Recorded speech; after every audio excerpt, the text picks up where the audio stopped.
శిల్పకళా వేదిక అనగానే నాకు గుర్తొచ్చేది పాత జీవితం, ఒకప్పటి కథ.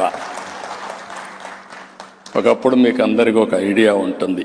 హైదరాబాద్ని వేదికపై నుండి మేమందరం కూర్చొని తెలుగు జాతిని ఏ విధంగా అగ్రస్థానంలో పెట్టాలని ఆలోచించినప్పుడు మొదటి బ్రేక్ త్రూ, మొదటి అడుగు హైటెక్ సిటీ. దాంతో ప్రారంభమైంది మన జర్నీ. ఇప్పటికి కూడా జ్ఞాపకం. వేదికపై నుండి మిత్రులందరం కలిసి వాజ్పేయి గారిని పిలిపించి హైటెక్ సిటీతో ప్రారంభించాం. ఐటీకి ప్రాధాన్యత ఇచ్చాం. అదే సమయంలో టెక్నాలజీకి ప్రాధాన్యత ఇచ్చాం. కానీ మన సాంప్రదాయాలు మర్చిపోకూడదు. మన వారసత్వాన్ని ఆ రోజు సౌత్ ఇండియా కౌన్సిల్ ఆధ్వర్యంలో ఈ ప్రాంతం ఉంది. ఇప్పుడు నేను ఉండేది. చెన్నారెడ్డి గారు చైర్మన్, తమిళనాడు గవర్నర్. ఆయన ఒకటే అడిగాను, ఈ ప్లేస్ నాకు ఇమ్మని అడిగితే అడగంగానే ఈ ప్లేసు ఒక తీసుకోమని చెప్పి ఇచ్చారు. అక్కడి నుంచి అంత మునుపు మీరు చూస్తే రవీంద్ర భారతి ఒకటే ఉండేది. మనకు చిన్న హాల్, ఇమ్మీడియట్గా ఒక కాన్ఫరెన్స్ హాల్ కావాలని శిల్పకళా వేదిక, శిల్పారావం ఈ రెండు కూడా అభివృద్ధి చేశాం. ఒక పక్క హైటెక్ సిటీ, ఇంకొక పక్క చుట్టుపక్కల ఐటీ కంపెనీలు, మధ్యలో మన సాంప్రదాయాల్ని ఎప్పటికీ గుర్తుపెట్టుకునే విధంగా శిల్పకళా వేదిక, శిల్పారావం ఏర్పాటు చేశాం. అవి చూసిన తర్వాత అనిపిస్తుంది, ఈరోజు తర్వాత చాలా డెవలప్మెంట్ జరిగాయి. బిల్ క్లింటన్ వచ్చినప్పుడు 2 నగరాలుంటే ఈ 2 నగరాలకు 3వ నగరాన్ని యాడ్ చేయాలని హైదరాబాద్, సికింద్రాబాద్కి అదనంగా సైబరాబాద్ నగరాన్ని కూడా నామకరణం చేసి ఈరోజు సైబరాబాద్ని తీసుకెళ్ళాం.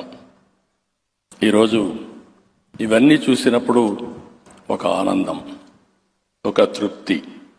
రాజకీయ జీవితాల్లో ఏ వ్యక్తికైనా కావాల్సింది మనం చేసిన పనులు శాశ్వతంగా ప్రజలకు ఫలితాలు ఇచ్చినప్పుడు దానికంటే మించిన ఆనందం ఏది ఉండదని మరొక్కసారి మీ అందరికీ విజ్ఞప్తి చేస్తున్నా.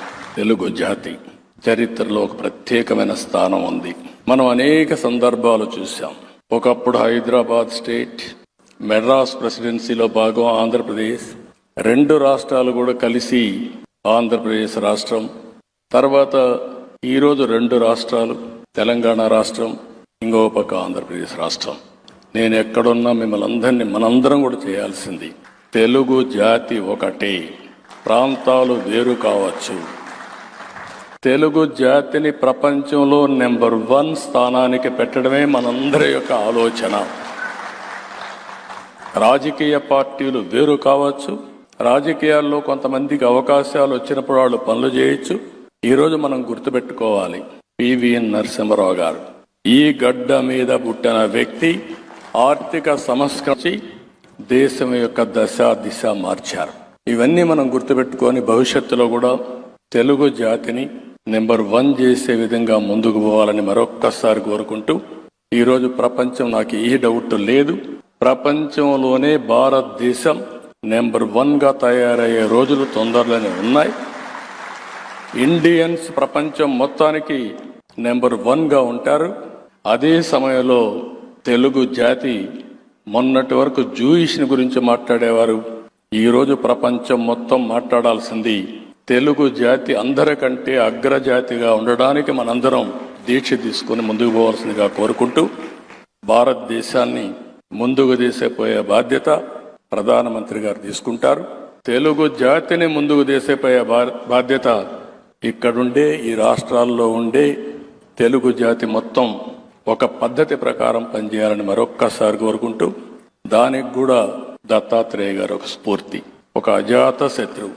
నేను చూశాను, ఒక పార్టీ కాదు, అన్ని పార్టీల్ని ఒక వేదిక మీద ఒక రోజు కాదు ప్రతి ఒక్క సంవత్సరం తీసుకొచ్చి ఐకమత్యాన్ని కాపాడిన వ్యక్తి బండారు దత్తాత్రేయ గారు. ఆ ఐకమత్యంతోనే మనందరం ఒకటిగా ముందుకు పోవాలని మరొక్కసారి విజ్ఞప్తి చేస్తూ అందరికీ నమస్కారాలు. జై హింద్.